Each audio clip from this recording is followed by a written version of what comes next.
الحمد لله الذي لا يبلغ مدحته القائلون ولا يحصى نعماءه الآتون ولا يؤدي حقه المجتهدون الذي لا يدركه بعد الهمم ولا يناله غوص الفتن ثم الصلاة والسلام على سيدنا ونبينا ومولانا أبي القاسم محمد اللهم صل على محمد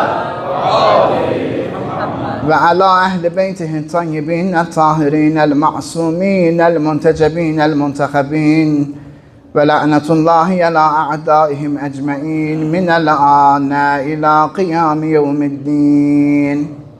أما بعد فبسم الله وبالله ثم بذكر ولي الله. اللهم قل لوليك الحجة ابن الحسن صلوات عليه وعلى آبائه في هذه الساعة وفي كل ساعة وليا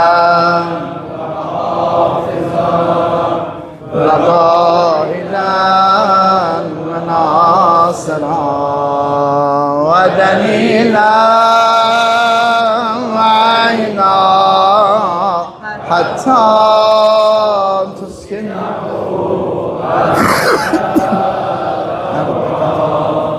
وتمتعه فيها طويلا برحمتك. اللهم عجل لوليك الفرج.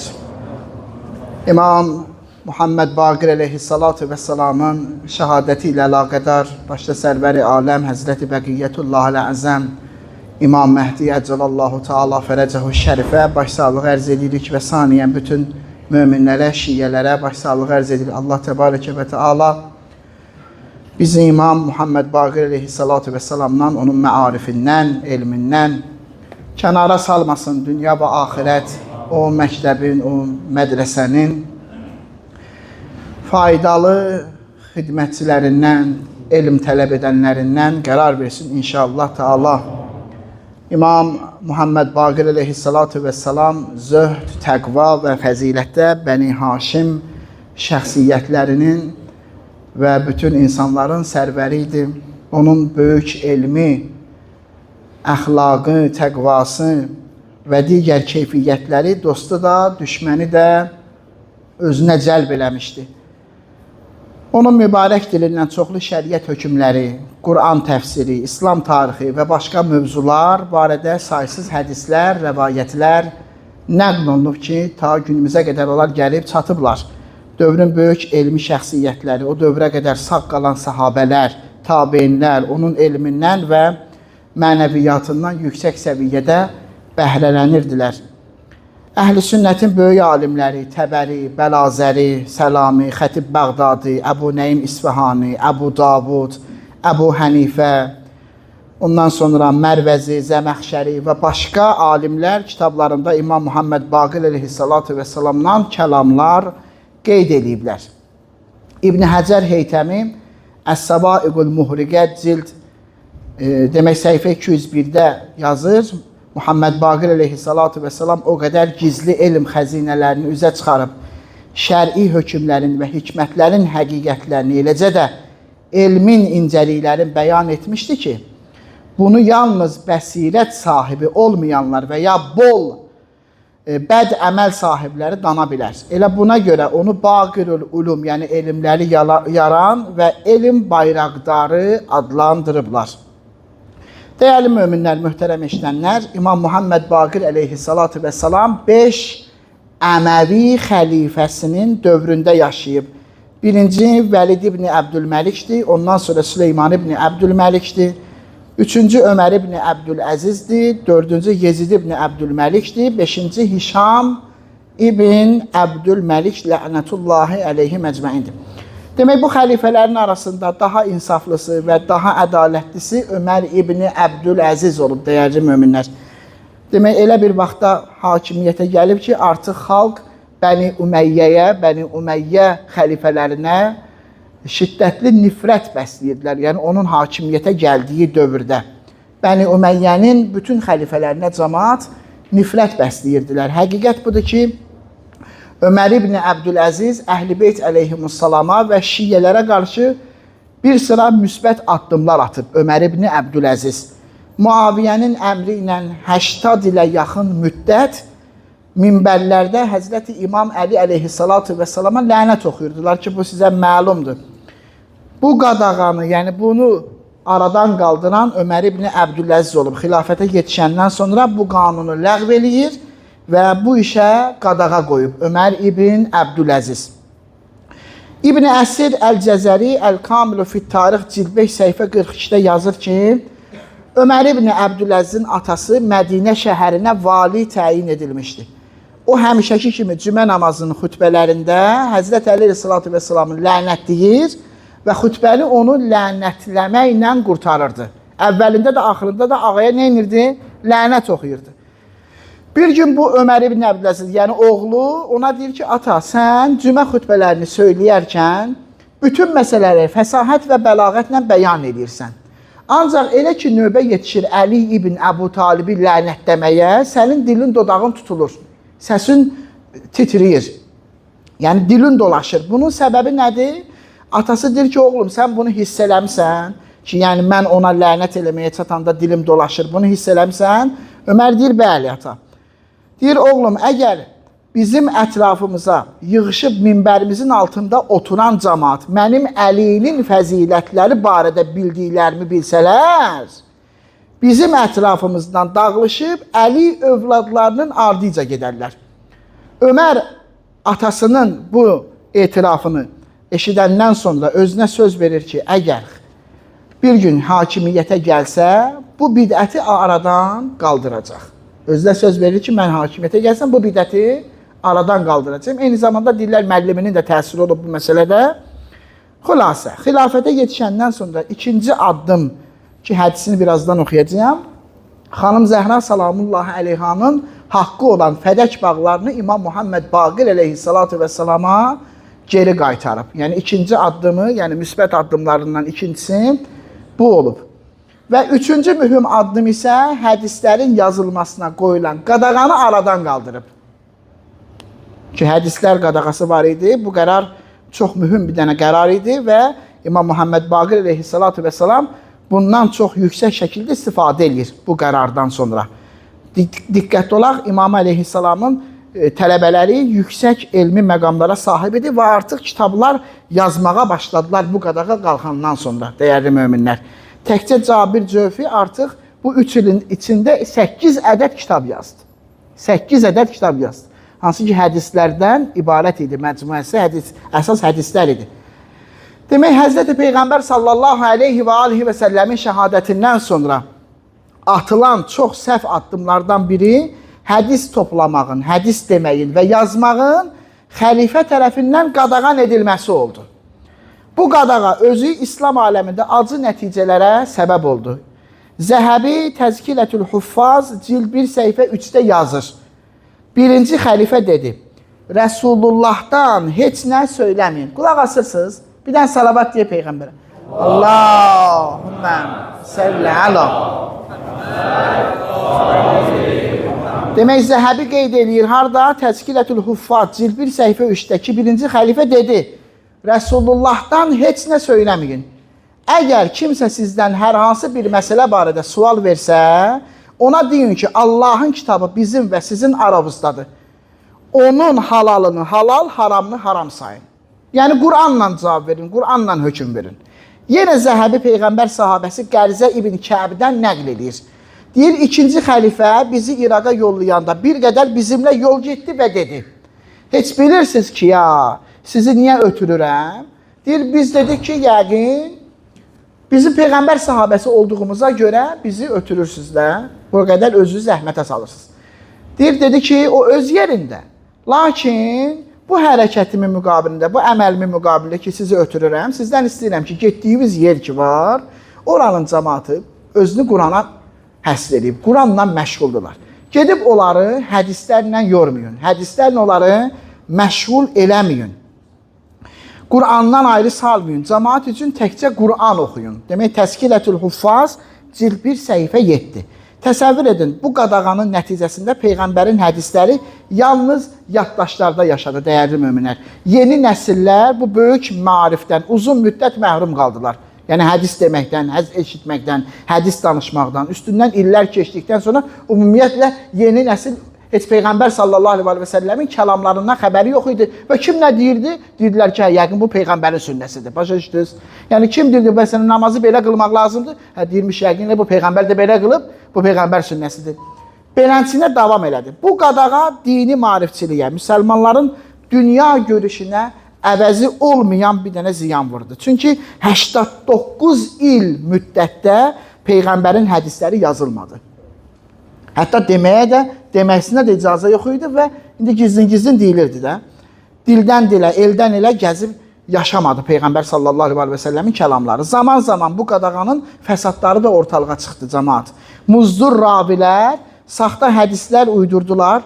Demək, Muaviyyənin və digər xəlifələrin dövründə bu saxtakarlıq daha əlverişli hala çevrildi. Çünki ortada nə heç bir dənə yazı var, nə bir kitab var, nə bir mənbə var, heç nə yoxdur. Xəyanətkarlar üçün yaxşı bir dənə fürsət yarandı ki, filan səhabədən eşitmişəm, adı ilə istədiyini dedi.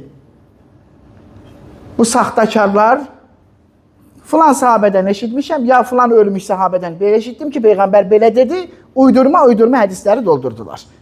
Bu hal Hicri 99-cu ilə qədər davam elədi, dəyərli möminlər. Demək, bu qadağanın da 2 dənə əsas səbəbi var idi, möhtərəm əzizlər. Niyə hədis deyilməsi qadağan edilir? Əlbəttə, bunu atdılar Peyğəmbərin öhdəsinə, indi ona da gələcəyəm. Dedilər ki, Peyğəmbər bu qadağan qoyub. Bu qadağanın əsas 2 səbəbi var idi. Biri, dəyişdirilən qanunların əleyhinə hədis deməsinlər. Yaxşı mı? Fikir verirsiniz?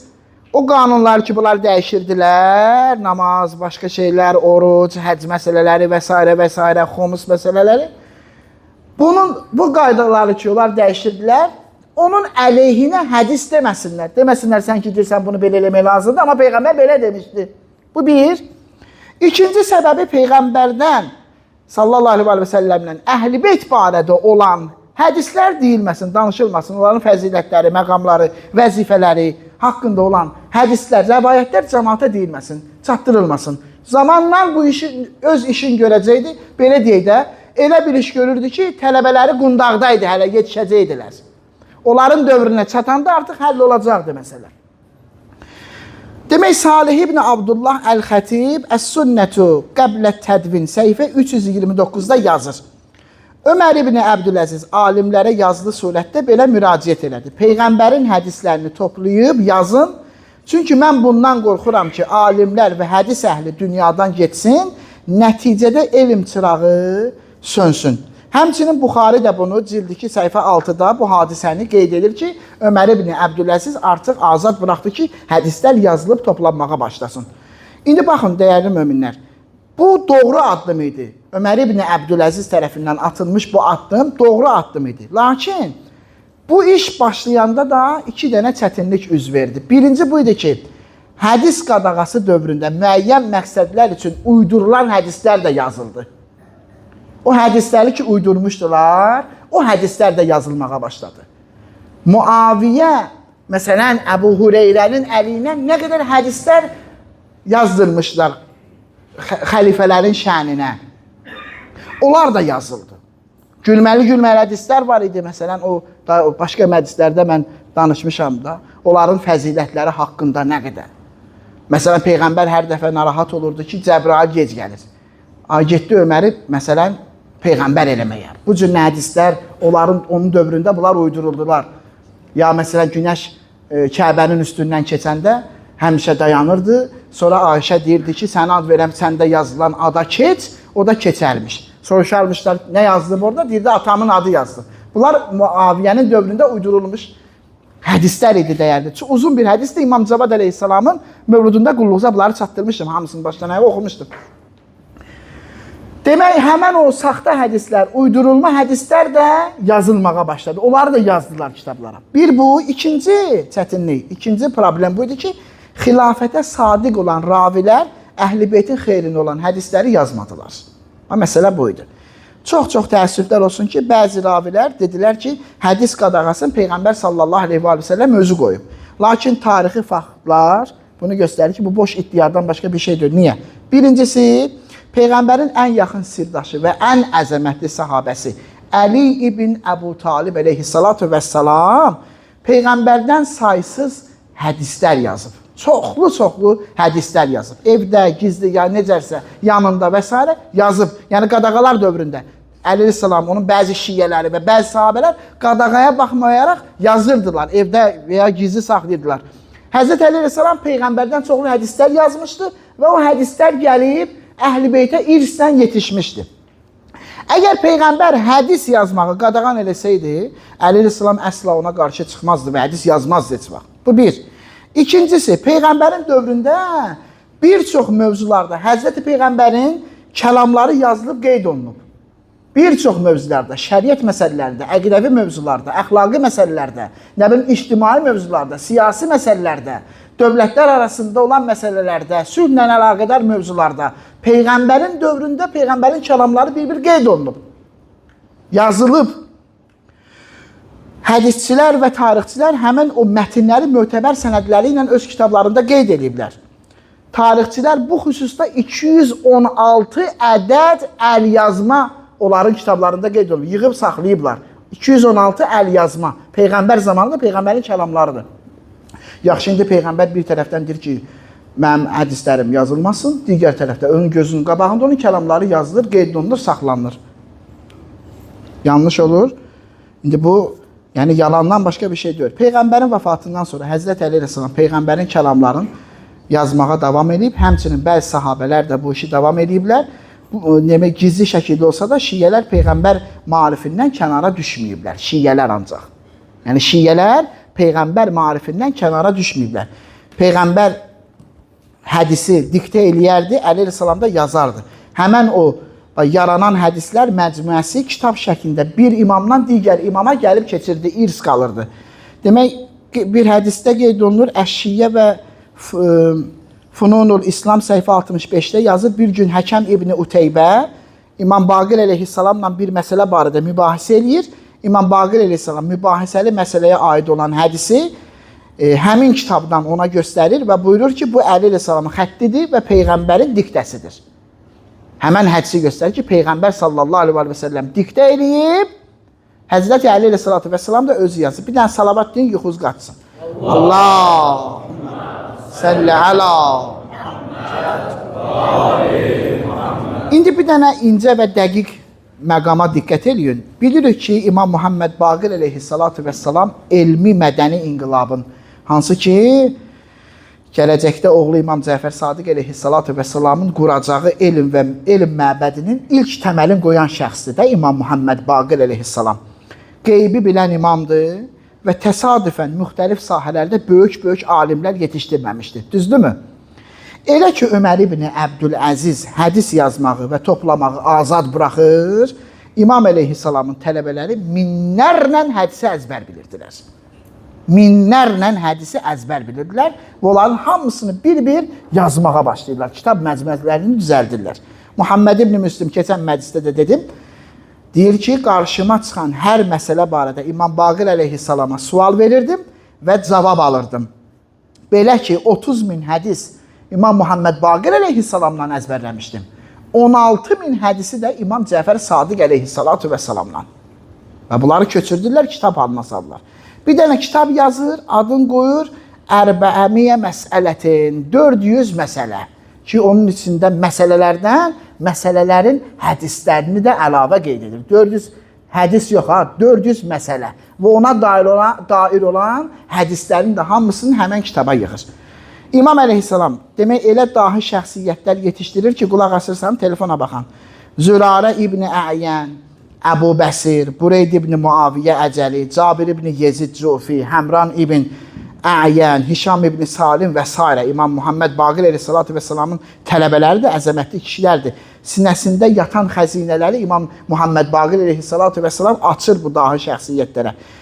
Həmən tələbələr də bu elmi yayırlar İslam coğrafiyasına. İslam coğrafiyasına yayırlar. Bugün hər bir din tələbəsi, özünü dinə mənsub bilən, ruhani, hansı ki tələbə deyirlər adına, özünü bu mədrəsəyə mənsub bilməlidir. İmamların tələbələrinin izi ilə getməlidir. Hər bir insan xidmət eləyən həm tələbə ədəblərinə riayət eləməlidir, həm də olduqları məntəqələrdə ilahi məarifi, Əhl-i Beyt əleyhimussalamın elm və mənəviyyatını diri saxlamalıdırlar. Bu bir vəzifədir. İmam Cəfər Sadiq əleyhissalam atası İmam Muhammed Baqir əleyhissalamın tələbələri barədə elə ifadələr işlədib ki, bu hər bir tələbənin arzusu olmalıdır. Hər bir ruhaninin xidmət edən din danışanı, adını qoyursa da mən din danışacağam xalqa, din çatdıracağam xalqa, həmən o tələbələrin izi ilə getməlidir. Arzuları onlar kimi olmaq olmalıdır ki, İslamı diri saxlasınlar, Əhl-i Beyt əleyhimussalamın məarifin xalqa çatdırsınlar. Bizim başımıza nə oyunlar açacaqlar, eləyə biləcəklərimi etməyəndə. Nələri ki, edə bilərik, etməliyik ki, onları etməyəndə. İmam Gül nə buyurur onlar haqqında? Buyurur, bizim məktəbimizi və atamın hədislərini 4 nəfər yaşatdı. Zürarə.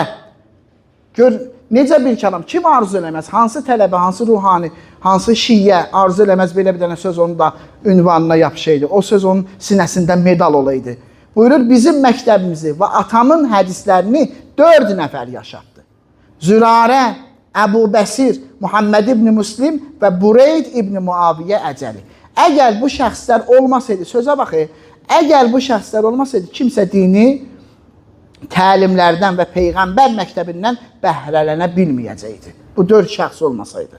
Bunlar dinin mühafizəçiləri oldular. Bizim dövrdə yaşayan şiələrimiz arasında onlar bizim məktəbimizi öyrənən ilk şəxslər olublar. Qiyamətdə də məhz onlar hamıdan qabaq bizə qovuşacaqlar. İxtiyar-ı Mərifətə Rical, səhifə 136. Bax, bu dahilərin xalq ki elminə vaqif oldu, xalq kökü gördü, bunlar nə elm sahibidirlər, nə əzəmətdə elmə sahibdirlər. Dedilər, görün bunların ustadı Baqirül Ulum kimdir? Gör İmam Muhammed Baqir əleyhissalatu vəssalam kimdir ki, bunlar bu qədər nəhəngdirlər. Mən yadınıza gəlir, bir məclis yox, o birisi məclis qabaq. Neçə dənə hökmü gedirdilər, Əbu Hənifədən soruşurdular, o da girinc qalırdı, deyirdi, gedin, Muhammed ibn Müslimdən soruşun, cavabını gəlin mənə də deyin. Cavabını gəlin mənə də deyin. Mən də bilim ki, nə cavab verdi, ərz xidmət olsun. Bir hadisədə oxumaq istəməzsə, Şeyx Səduq Xisalında yazır, səhifə 104-də. İndi diqqətlə qulaq asasınız, mən də elə tez-tez oxuyaram. Hişam ibn Muaz nəql edir ki, bir gün Ömər ibn Əbdüləziz Mədinə şəhərinə daxil oldu. Mən də onun yanındaydım. Bu zaman onun Müzahim adlı qullarından biri gəlib dedi, Həzrəti Əbu Cəfər Muhammed ibn Əli əleyhimussalam içəri daxil olmaq istəyir. Yəni İmam Baqir əleyhissalam. Ömər ibn Əbdüləziz dedi, qoy daxil olsun. İmam Baqir içəri daxil olan zaman Ömər ibn Əbdüləziz ağlayırdı. Həzrət buyurdu, nə olub sənə, niyə ağlayırsan? Sonra əlavə edib buyurdu, ey Ömər, dünya bir növ alış-veriş bazarıdır. Bəzi insanlar onda qazanc əldə edərlər, bəziləri isə ziyana uğramış halda oradan çıxarlar. Başqa bir dəstə isə dünyadan köçəndə peşman olarlar ki, axirətləri üçün azuqə hazırlamadılar. Allaha and olsun ki, biz Əhl-i Beyt, Allah Rəsulunun haqq sahibləriyik. Mühüm cümlələr deyə bunlar. Və bəndələrin, baxız, bax, bu ən mühüm cümlələrdəndir. Və bəndələrin bütün əməlləri bizim nəzərimizdən keçməlidir. Bizim arşınımızdan ölçülməlidir. Bizim tərəzimizə qoyulmalıdır. Ey Ömər İbn Əbdüləziz, ilahi təqvaya sarıl və daxilində 2 şey barədə düşün. Birinci, diqqət et gör, hansı şeylərin səninlə birlikdə olmasını istəyirsən. Nələri arzulayırsan ki, onlar səninlə olsun, onlara fikir ver. Arzuladığın şeyə fikir ver. Başqa bir hədisdə var, hər bir kişinin qiyməti arzuladığı şey qədərdir. Həzrət Əli əleyhissalam buyurur. Hər adamın dəyəri niyyətindəki qədərdir, xəyalındakı qədərdir. Nəyi arzulayır, ölçüsü o qədərdir. Dəyəri o qədərdir. Buyurur ki, diqqət et, gör hansı şeylərin səninlə birlikdə olmasını arzulayırsan ki, Allah dərgahında xoşbəxt olasan. Bir, buna fikir ver. İkincisi, diqqət et, gör hansı şeylərdən narahat olur və onları özün üçün xoşlamırsan. Ay cəmaat, bu 2 kəlam insanın bütün ömrünü əhatə edən sualın cavabıdır ya. Nəyi özün üçün xoşlayırsan ki, səndən olsun, bir ona fikir ver. Nələri xoşlamırsan ki, səndən uzaq olsun, onlara da fikir ver. Ki, onlarla sən dünya, axirət xoşbəxtçiliyinə nail olacaqsan. Elə şey xoşlayırsan özün üçün ki, Allah onu istəmir. Fikir ver ona, tərk et onu. Elə şeyi özün üçün narazısan ki, Allah onu səndə görmək istəyir. Onu kəsb elə, onu qazan. Çünki həmin şeylər Allah qarşısında səni rüsva edəcək və siratdan keçməyinə mane olacaq. Ey Ömər ibn Əbdüləziz, qapıları xalqı üzünə açıq saxla, maniyələri aradan qaldır. Həmişə məzlumların yardımçısı və zalimların qarşısını alan biri olmağa çalış. Bunda bu potensial var imiş ki, İmam Muhammed Baqir Aleyhisselam bu cürlə nəsihətlər verir ona. Sonra əlavə edib buyurur, hər kəsdə 3 xüsusiyyət olsa onun imanı kamildir. Ömər bu sözləri eşidən kimi 2 diz üstə oturur və deyir, ey Allah Rəsulunun oğlu, o 3 xüsusiyyəti bəyan elə. Siz həqiqətən nübüvvət əhlisiniz. Həzrət buyurur, 1. İnsan sevinc və şadlıq zamanı günah eləməsin. İnsan ki, sevinir, şadlanır, ürəyi şaddır, artıq özünü itirir. O ifadəni işlədə bilmirəm də, mənbənin üstündə oturmuşam. Özünü itirir, şad vəziyyətdədir, sevincdədir. Day baxmır sağa sola, arxaya qabağa, yuxarı aşağı, hardan gəldi çıxdı bura məsələn. Şad olanda özü saxlamaq mühüm məsələdir. Şad olanda. 2. Qəzəb və narahatlıq zamanı haqqı unutmasın. Qəzəblənəndə düz danışsın, ədalətdən çıxmasın, haqqın çərçivəsini pozmasın. Qəzəb nə qədər mühüm bir məsələdir, insan qəzəblə üzləşəndə imanını çırpır, it gününə qoyur. Necə ki, Həzrət Əleyhisselam buyurur ki, o sirkə çıxdı da yadımdan hədis. Balı xərab edən kimi qəzəb imanı xərab eləyər. Qəzəb vaxtı buyurur, narahatlıq demək, qəzəb və narahatlıq zamanı haqqı unutmasın, yaddan çıxartmasın. Qəzəblənəndə ölçüsünü bilmirik, dilimizin ölçüsünü bilmirik. Söyüş də söylüyor, Allah iraq eləsin. Nə bilim, başqa fəsadlı ifadələr çıxardırıq. Kişi adam, mömin adam odur ki, qəzəblənəndə özünü idarə eləməyi bacarsın. Ağzına gələni danışmasın, ərzən böyüsür. Qəzəbli, adi halda nə var özü idarə eləməyə? Həzrət Əli Rəsulullah Vesselam buyurur ki, qəzəbli insan kənardan özünü idarə edə bilməyən kimi görsənir həmişə. Həzrəti Mövla buyurur. 3. Dünya malına çatdığı zaman halal olmayan bir şeyi mənimsəməsin. Bunu deyəndən sonra söz bu yerə çatanda Ömər ibn Əbdüləziz qələm və kağız gətirilməsini əmr elədi və əvvəlki xəlifələrin qəsb elədiyi fədəyin geri qaytarılması barədə sənədi İmam Muhammed Baqir Aleyhissalatu Vesselama təhvil verdi. Fədəyi geri qaytardı. Bunu deyəndən sonra. Demək, dəyərli möminlər, Hicri 114-cü il Zilhiccə ayının 7-si İmam Muhammed Baqir Aleyhissalam həmən o 5-ci xəlifə Hişam ibn Əbdülməlik tərəfindən zəhərlədilərək şəhid edilib. Şəhadətə yetəcəyi gecə İmam Cəfər Sadiq Aleyhissalatu Vesselama buyurdu, mən bu gecə dünyadan gedəcəm. Biraz xod ver buna. Mən bu gecə dünyadan gedəcəm. Elə indicə atam Əli ibn Hüseyni Aleyhissalatu Vesselam Aleyhissalam gördüm. O mənə çox xoş və ləzzətli bir şərbət verdi mənə. Mən onu içdim və o mənə əbədi diyara və haqqın görüşünə qovuşacağımı müjdələdi. Bir sıra rəvayətlərə görə İmam Muhammed Baqir Aleyhissalatu Vesselam 3 gün zəhərin ağrısı içində qalıb. 3 gün. Və sonra şəhadətə çatıb. Demək, qəti məlum olan budur ki, dəyərli möminlər, İmam Baqir Aleyhissalam məxfi şəkildə hazırlanmış planla zəhərlənərək şəhid edilib. Bu qəti məlumdur. Bəzi tarixçilər yazır ki, Hişamın qardaşı oğlu İbrahim ibn Vəlid imamı zəhərləyib. Başqa bir rəvayətdə deyilir ki, Zeyd ibn Həsən Hişamın göstərişi ilə zəhəri ki, bu mərufu da budur. Zəhəri atın yəhərinə sürtdü. Zəhəri sürtdü İmam Aleyhisselamın atının yəhərinə. Və həmin atı İmam Baqir Aleyhissalatu Vesselamın yanına gətirdi. Çox şiddətli israrlarla əmr elədi ki, imama minəcəksən bu ata. İmam məcbur olur, nəhayət ata minir. Deyilən budur, yazılan budur. Həzrət ata minən kimi zəhər həzrətin bədəninə təsir edir və ayaqları, baldırları şişməyə başlayır. Və 3 gün ağır xəstəliklə yataqda qalır. İmam əleyhissalam və bədəninin bütün hər bir tərəfindən zəhər sirayət eləyir və şəhadətə qovuşur. Demək, imamın bədəni zəhərlə əzab çəkirdi, lakin qəlbi çoxdan yaralı idi, Kərbəladan yaralı idi. Kərbəla hadisəsindən qəlbi yaralı idi. İmam Muhammed Baqir əleyhissalatu vesselam Kərbəla müsibətinin canlı şahidlərindəndir, dəyərli möminlər. Canlı şahidlərindəndir ya. Və sonuncusu idi. Anası kim idi, möminlər? Anası İmam Həsən-i Müctəba əleyhissalatu vesselamın qızı idi və o xanım da Kərbəla əsirlərinin arasında idi, dəyərli möminlər. Onun və atasının gözü qarşısında anasını döyürdülər. İmam Muhammed Baqir əleyhissalatu vesselam, İmam Zeynul Abidin əleyhissalamın gözünün qabağında. İmam özü bax buyurur. Bu İmam Baqir əleyhissalamın öz kəlamıdır. Buyurur, mənim bir dənə körpə qardaşım anamın qucağında idi. İmam Muhammed Baqir əleyhissalam buyurur. Mənim bir dənə körpə qardaşım anamın qucağında idi. Və onu atamın qabağında aparırdılar. Yəni anamı atamın qabağında aparırdılar. Anam belindən, ayaqlarından və əllərindən zəncirlənmişdi.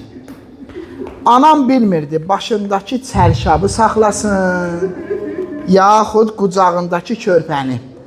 Və ayağı ilişəndə, yıxılanda və ya gecikəndə onu atamın gözünün qabağında döyürdülər. Gözünün qabağında qəmçi ilə vururdular anamı. Kərbəla şahidi İmam Baqir əleyhissalam Aşura günü gecə xeymələrə hücumu görmüşdü, dəyərli möminlər. Möhtərəm əzadallar, o xeymələrə hücum bilirsiniz nə çətin bir hadisə idi, nə çətin bir vəziyyət idi. Xanım Zeynəb salamullahi aleyha gəldi İmam Səccad ağaya dedi ki, bunlar hücum eləyirlər xeymələrə, biz neyniyək? Nə iş görək? Əllərində məşəllərlə gəlirlər, odla gəlirlər. İmam dedi ki, əleykunnə bilfirar, qaçın, dağılışın. Dağılışın, bunlar qaçmağa başladılar, amma onlar yetişdilər. Onlar gəldilər qaçan qadınların çərşablarına od vura-vura. Onların çərşabları yana-yana o yan bu yana qaçırdılar və İmam Muhammed Baqir əleyhissalam bunları gözü ilə görürdü. Xeymələrin yanmasını görmüşdü. Yanan çərşablarla qaçan qızları, gəlinləri görmüşdü. Əsir qadınları Küfə bəzarında gəzdirmələrini görmüşdü. Bunların hamısını görüb İmam Muhammed Baqir əleyhissalam kəsilmiş mübarək başları nizə ucunda hamısını görmüşdü. Təsəvvür eləyin. Şam əsarəti, la ilahe illallah, salıblar əsirləri Şama, dil yaraları, qabaqlarında oynayanlar, rəqs eləyənlər, şərab içənlər, əl çalanlar, ağızlarına vura-vura axmaq-axmaq səslər çıxardanlar. Bunların hamısını görmüşdü İmam Muhammed Baqir əleyhissalam. Yezidin məclisini görmüşdü. Yezidin məclisində bilirsən bir dənə hədis deyim mən İmam Baqir ağa. Necə deyib, dözüb onu deyib, mən onu bilmirəm. Amma onun hədisidir, özü buyurur. Deyir, Yezidin sarayında mənim bibilərimdən birinə həmən o əşraflardan biri tamah saldı. Və dedi ki, bunu mənə sat. Bunu mənə sat dedi. Bir xanım Zeynəb çıxdı qabağa dedi ki, ey bir qeyrət, bu Əlinin qızıdır, Əlinin. Sən kəniz deyirsən ona, kəniz deyirsən. Qeyd edir, ravilər deyir, hər dəfə bibilərinin əsir aparılmasını xatırlayanda mübarək gözlərindən yaş sel kimi axırdı. İmam Muhammed Baqir gözünün qabağında olub axır. Təsəvvür edin, uşaq yaşında, 5 yaşında yanan çadırları görür, zəncirlənmiş qadınları, nizələr üstündə başı görür, susuz körpələri görüb, özü də onlardandır. O susuzlardan biri, özü də onlardandır. Bibisi Rüqəyyənin susuzluğunu görür və digərlərinin Həzrəti Əli Əsqərin təsəvvür edin 5 yaşı var idi və başı bədənindən ayrılmış Əli Əsqərin qanlı qundağını görmüşdü. Qanlı qundağın görmüşdü. Bunların hamısının şahidi, gözü ilə bunlar bu müsibətlərin hamısını müşahidə eləmişdi. İmam Muhammed Baqir aleyhissalatu vesselam Aşuranın səhəri 11 Muharrəm səhər vaxtı gəldilər dəvələri, qızları, gəlinləri lüt dəvələrə mindirib aparsınlar Küfəyə. Xanım Zeynəb salamüleyha gəldi qabağa. Dedi abruz olsun, həyavuz olsun, kişiliyiniz olsun, qeyrətiniz olsun, ərəbsən heç olmasa. Axı sən naməhrəmsən, necə gələrsən bu qızları dəvələrə mindirməyə? İcazə verin, qoy biz özümüz mindirək. Biz qadınlar özümüz mindirək bu qadınları dəvələrə. Çağırdı Ümmü Kulsumu, 2 bacı qaldırdılar xanımları, qızları, gəlinləri dəvələrin üstünə. Axırda Ümmü Kulsumu da xanım Zeynəb salamullah aleyha mindirdi dəvəyə. İndi qaldı özü tək. İndi Əli qızı, meydangirlərin bacısı, meydangirlərin bacısı, pəhləvanların bacısı, Heydər Kərrarın qızı qaldı tək. Onu bir nəfər yoxdur mindirsin dəvəyə. Oxşama dili ilə deyirəm, bir sağa baxdı, bir sola, bir Əbəlfəz tərəfə baxdı, bir Əli Əkbər tərəfə, bir İmam Hüseyn tərəfə baxdı. Dedi mən kəcavədən düşəndə, ya kəcavəyə minəndə birimiz sağımdan tuturdunuz, birimiz solumdan tuturdunuz. İndi məni kim mindirsin? Mən tək qalmışam, tənha qalmışam. O uşaqlar da baxırlar, qızlar da baxırlar. İndi necə minsin bibi bu dəvəyə? Gördülər dəvə dizlərin qatladı, oturdu yerə. Oturdu yerə, ondan xanım Zeynəb salamullah aleyha səvar oldu dəvənin üstünə. Əla lə'nətullah ələl qavməz zalimin.